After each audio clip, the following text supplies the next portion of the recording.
Paul Oswald here, President of Environmental Systems Incorporated, talking to us about the key to implementing an energy efficient building.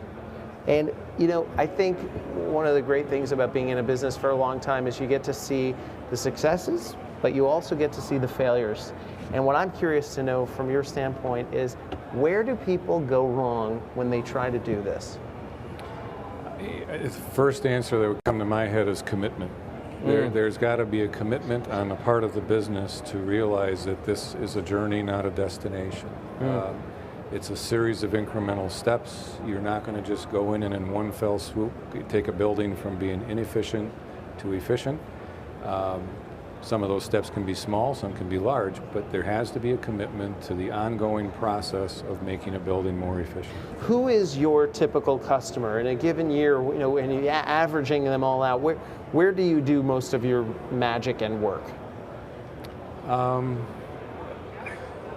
Multi-site customers, but across a number of different vertical segments. So manufacturing, healthcare, education, retail, commercial office. It really isn't specific to any one vertical, but where we really have the greatest opportunities for efficiency lie in the multi-sites, where the sites are geographically dispersed. It's harder to keep a handle on things. That's where I think there seems to be a greater level of opportunity. Well, why is that? Why would you not say, okay, we've got this factory, it has 4 levels of it's you know, it's got a huge you know, corporate park, and we can monitor it all. Why would it be so much more of an opportunity? They've got one plant in Topeka and one plant in Maine, and why is it so much easier to generate benefit from that kind of situation? Well, I think in the one site situation, it's easier to control because there's less people involved. Right. And unfortunately, it's people that mess things up. Yeah. You know, you hate to say that, yeah. But the reality is that the more people you get involved, and the more ideas, and the more they have different ways of doing things, and you tend to lose sight of what you really have going on in your buildings. So it's not that we don't serve single-site customers or that there isn't opportunity there. There certainly is. But generally, it's the multi-site locations that are going to run off the rails faster than a single-site implementation. Tell me one story of success in doing this for someone that you guys have done for someone, and give me some of the tantalizing specifics about what changed for them. Large retail client, over 1,000 sites, had a pretty good degree of building automation, but as the equipment aged, as the buildings aged, they were losing sight of how that equipment was really operating.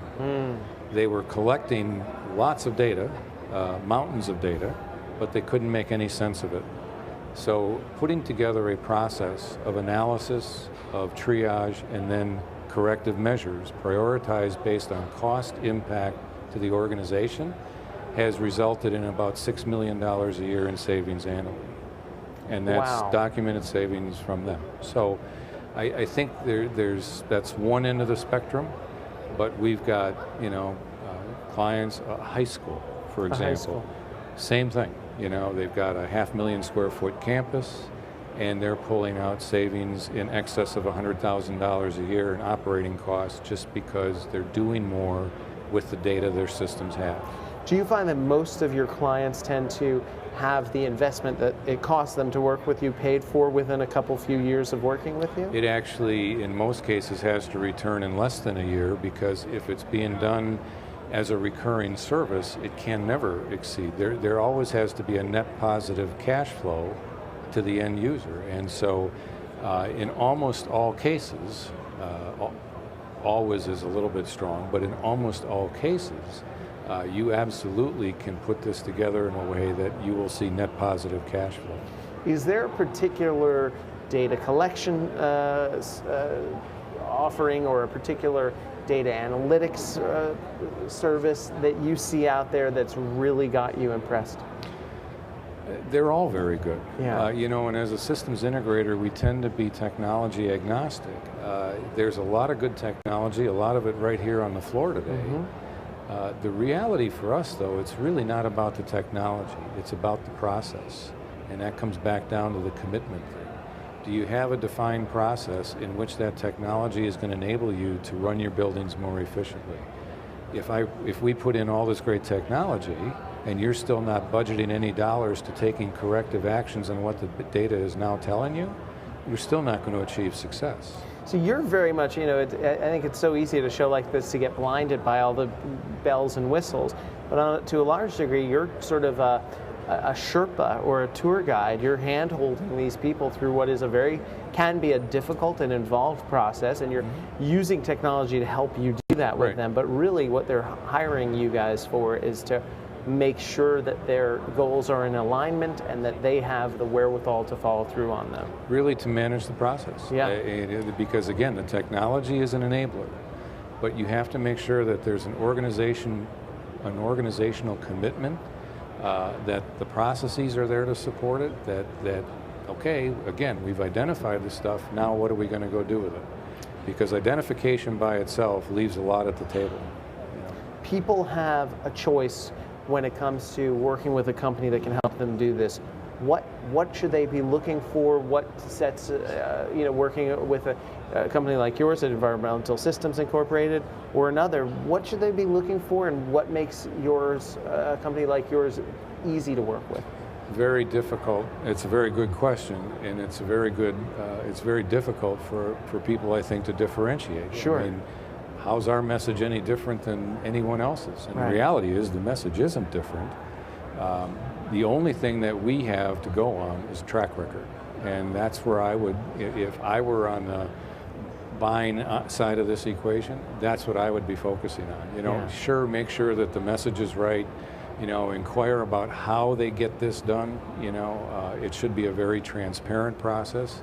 Shouldn't be, don't look at the man behind the curtain kind of thing. But it's track record, and if you've got a company with a demonstrable track record and a very transparent methodology about how to do this, then I think you're likely it's going to lead you to a successful decision.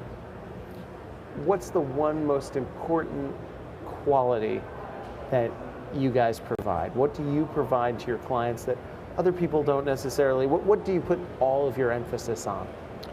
I would tell you thought leadership and innovation. Never being content with the status quo. So if we've had a customer, for example, that we've implemented analytics for, say, 3 years ago, even as part of this well thought out process, we're not content to be doing that same process today. How have we evolved the process? Is it driving more value in other ways, perhaps, than it was, say, 2-3 years ago? Amazing. So, yeah. Paul Oswald, Environmental Systems Inc., showing us kind of an uncompromising desire to keep getting better and provide more value. Thanks for sharing your thoughts today. Thank you. Appreciate it. Thanks a lot.